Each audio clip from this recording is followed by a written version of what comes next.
World Cadet Championship in Santiago, Spain is just finished. World got 6 new young world champions, 3 girls and 3 boys.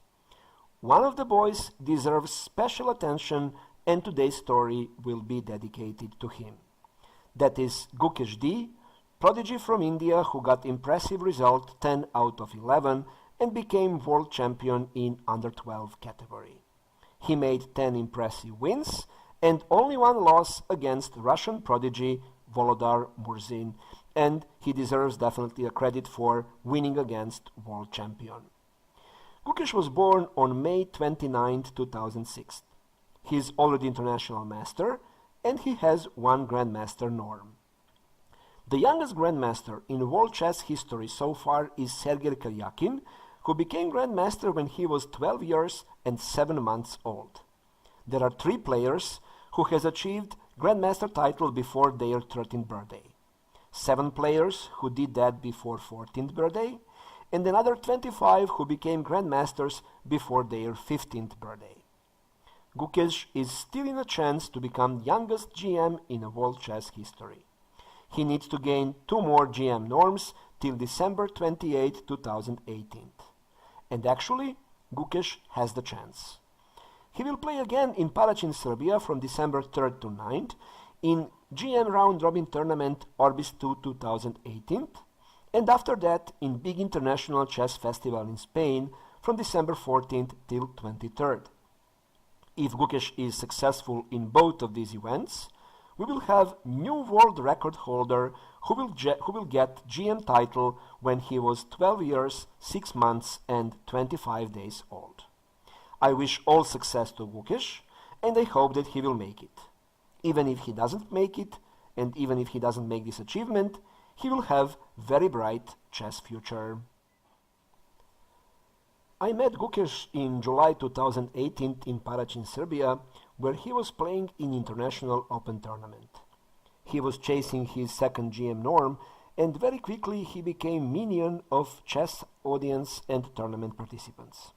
He was in good standing for GM norm, and the key game he played was in round 8 against another prodigy, Yesuntumur Tukstumur from Mongolia. Unfortunately, Gukesh lost this game and the chance for 2nd GM norm was gone.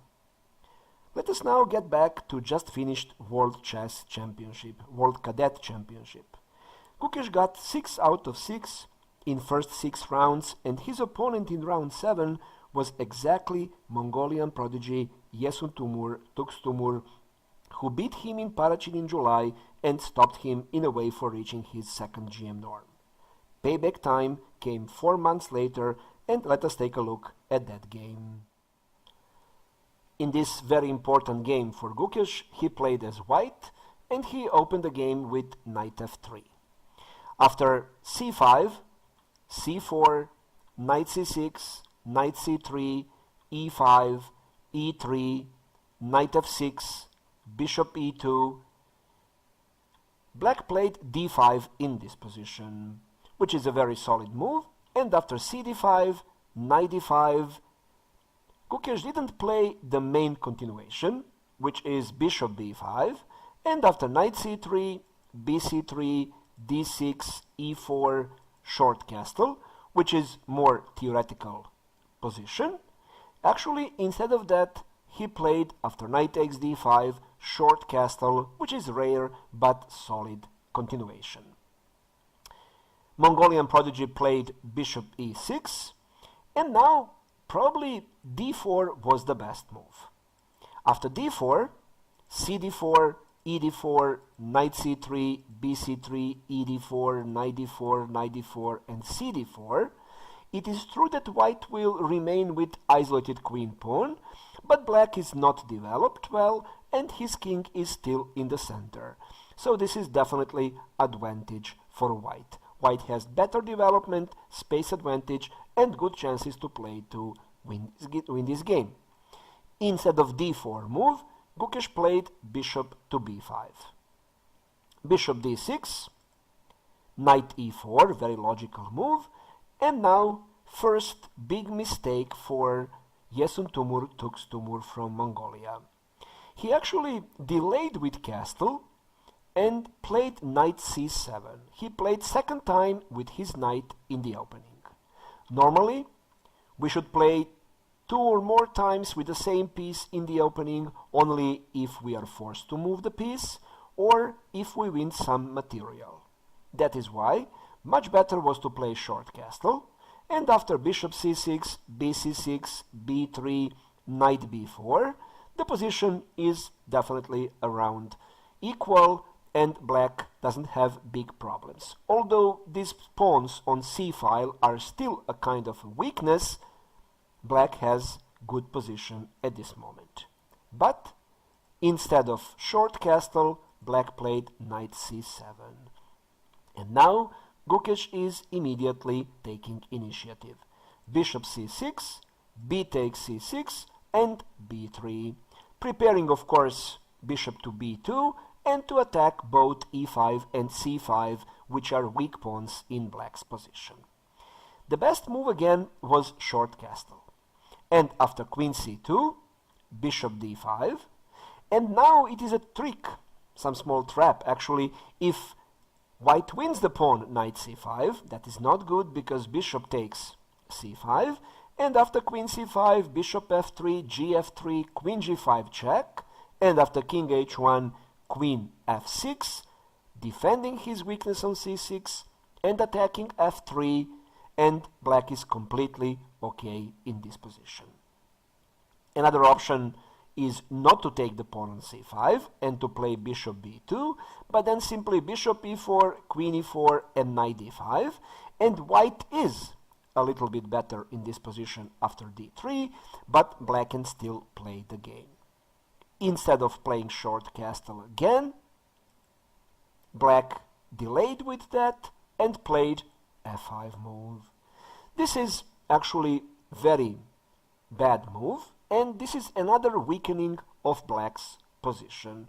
This game is also excellent example why is it bad to play without castle. Now these two pawns e5 and c5 are really weak, and Gukesh now easily obtains big advantage. Knight d6, queen d6, and d3, excellent move. Excellent move, simply not to allow e4 and to have backwards pawn on d2, and e5 and c5 are anyway weaknesses, and Gukesh will win these pawns later. Black now noticed that he can't castle short side. He now started to play for all or nothing and played long castle. Bishop b2, and now there was probably the last chance maybe to complicate and to play e4. And after d4 to trade queens, and then after f takes e4 and knight g5 to play bishop d5. Anyway, even in this position, after rook from a to c1, there is very big advantage for white, because all of black's pawns are weak, as what we can see, g7, c5, e4, but it is not yet lost. Instead of playing e4, black played bishop to d5, and now it is lost position. It is lost position. Gukesh simply won the pawn on e5, knight takes e5, and after rook to e8, excellent f4 move, creating great outpost for knight in the center of the board, already a pawn up, and it is lost. Black played g5, trying to play for all or nothing, and then another excellent tactical move, e4. Bishop g8, queen h5, f takes e4, d takes e4, g takes f4, not immediately rook takes f4, first intermediate move rook from a to d1, and after queen e6, rook took on f4. Rook on d1 is protected, so there is no problem for white. Rook d1, queen d1, rook d8, queen f1, and queen e8. This is completely winning position, but of course black will not resign, he will still try to play. And now the move which was very interesting and probably the best move in the position was rook f6, immediately pointing out this weakness on c6, and there is no easy way to defend except playing bishop e6, and then to play h3, king b7, and knight d3 with winning position for white. Instead of that, Gukesh played prophylactic safe move h3, which is not bad move, and let's see how the game ended. King b7, king h2, queen e7, queen f2, knight e6, rook f6 finally, rook f8, and another excellent move, knight c4. Rook takes f6, bishop takes f6, queen f8, queen h4, knight c7, bishop e7 attacking queen and the pawn on c5, queen g7, and now there is no need to win this pawn immediately on c5. Gukesh played better move knight d6, and after king b8, bishop f6, queen d7, bishop e5, pinning the knight on c7 to the king, and after a6, bishop g3, king a7, queen g5. Attacking the bishop on g8 and the pawn on c5, position is completely lost. It was ready to resign at this moment, but this game was played all the way down up to the checkmate. Bishop e6, queen c5, king a8, queen b6. There is no way to stop the checkmate on b7, and after h5, the game ended like this with a checkmate, queen b7. This is how Gukesh got his revenge for the loss in important game in Paracin Open Tournament, and after this game he was 7 out of 7, and it was already clear at that moment that he will become new world champion. At the end, we will see the game from round 10, in which Gukesh played against Yichen Han from Netherlands, and Gukesh played as black. In a close game, he won the pawn in the middle game and entered in the Rook Endgame with pawn advantage and trying to win. Famous Tartakower said that all Rook Endgames are drawn, and let us see what was Gukesh thinking about this famous Tartakower quote. This is the position after 36 played moves, and let's see what is Gukesh's technique to win this Rook Endgame. White played logical move Rook a1 to activate the rook. And now, excellent move f6. Simply, he is supporting the only weakness he has in this position, the pawn on e5, and creating a path for his king to enter the center. We know that in endgames it is very important to have centralized king. After king e3, king f7, rook a4, king e6, rook b4, and b6. Black here already has important advantage, and he is trying to find the win in this game using the kingside pawn majority 4 versus 2. This is now the key mistake White made in this game. The only move which could keep him in the game, although it's very tough to make draw in this game, was g4 in order to stop immediate f5. Instead of that, White in this game played c4 move. c4 move is not so good move, actually, because it is closing the rook's path along the 4th rank, and it is limiting possibility of movement for white rook, sorry. Now, it allows f5, of course, and after rook b5, g5, h3, h5, another big mistake, b4 move, which is closing his own rook. Although there are no happy moves in this position, king f3 is probably better move, but still losing.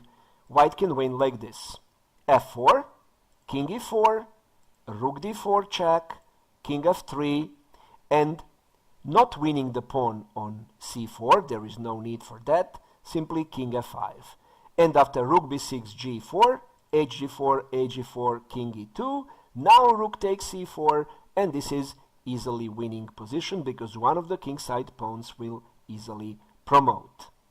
In the game, it was played b4, and now rook is completely out of the game, and Gukesh has open way to win this game. f4, king f3, king f5, c5, bc5, rook c5. Gukesh now played rook d3 check, but he missed to win the game in much more beautiful way by cutting the king off and playing rook d2. Now he threatens direct checkmate with g4. The only defense is g4, and after fg3, king g3, h4, king f3 and rook h2, the pawn on h3 is lost and this endgame is completely over. Instead of that, he made check rook d3, and after king e2, played rook b3, b5, king e4, rook c4 check, king f5, rook c8, rook takes b5, rook f8, king e4. Position is completely lost, and let's see technique to win this game. Rook g8, rook b2 check, king f1, and now great move, king e3. No time now to capture this pawn on g5, that would be a very big mistake, because we have rook b1, checkmate in 1. Instead of that, he played king g1, but anyway, position is lost. Rook b1, king h2, and e4. He doesn't care about the pawns on g5 and h5, because he will easily promote one of the other pawns, e or f pawn. Rook g5, and now great move, king f2. The path for e-pawn is open to promote, and black easily wins.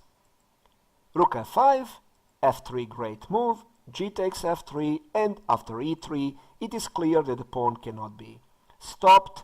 Black will promote, white need to sacrifice the rook for that pawn, and this is easily winning position for black. This is actually how Gukesh won in this 10th round, and thanks to this win, actually, he was almost officially world champion in group in under 12. If you like this video chess lesson, please click on like, share or subscribe to my channel.